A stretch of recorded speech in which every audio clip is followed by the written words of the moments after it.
School supplies ഒക്കെ വാങ്ങാൻ പോകുമ്പോൾ പെട്ടെന്ന് കുട്ടികളുടെ കണ്ണിലേക്ക് വരുന്ന ഒരു സംഭവം കേട്ടോ ഇതുപോലുള്ള കോംബോ പാക്സ്. അപ്പോൾ 2 പാക്ക് വാങ്ങിച്ചിട്ടുണ്ട് 2 പേർക്കായിട്ട്. ഒന്ന് ഫ്ലെയർ ക്രിയേറ്റീവിൻ്റെ അവഞ്ചേഴ്സ് കിറ്റും മറ്റൊന്ന് ഡോംസിൻ്റെ വോ കിറ്റാണ് വാങ്ങിച്ചിട്ടുള്ളത്. ഫസ്റ്റ് നമുക്ക് ഡോംസിൻ്റെ വോ കിറ്റിൽ എന്തൊക്കെയാണെന്ന് നോക്കാം. ഇതിൽ സ്കെയില്, പെൻസില്, എറേസർ, 12 കളേഴ്സുള്ള ക്രയോൺസിൻ്റെ പാക്ക്, അതുപോലെ തന്നെ 6 കളേഴ്സ് അടങ്ങുന്ന സ്കെച്ച് പെൻസ് ഉണ്ട്. നെക്സ്റ്റ് പാക്കറ്റിൽ വരുന്നത് 6 കളേഴ്സുള്ള കളർ പെൻസിൽസാണ്. കൂടാതെ നല്ല ക്യൂട്ടായിട്ടുള്ളൊരു എറേസറും അതിൻ്റെ ഒപ്പം തന്നെ നമുക്ക് ഒരു ഷാർപ്നറും കൂടി വരുന്നുണ്ട്.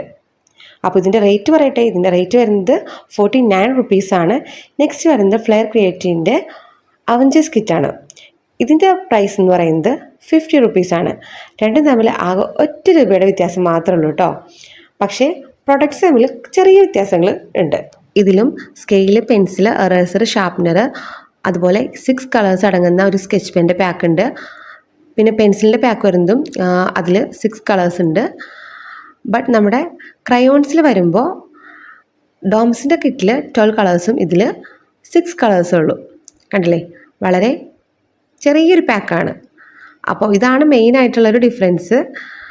പിന്നെ സൈസിലും കുറച്ചുകൂടി ബെറ്റർ ആയിട്ട് ഫീൽ ചെയ്തിട്ടുള്ളതെങ്കിൽ ഡോംസിൻ്റെ പാക്കാണ് കേട്ടോ.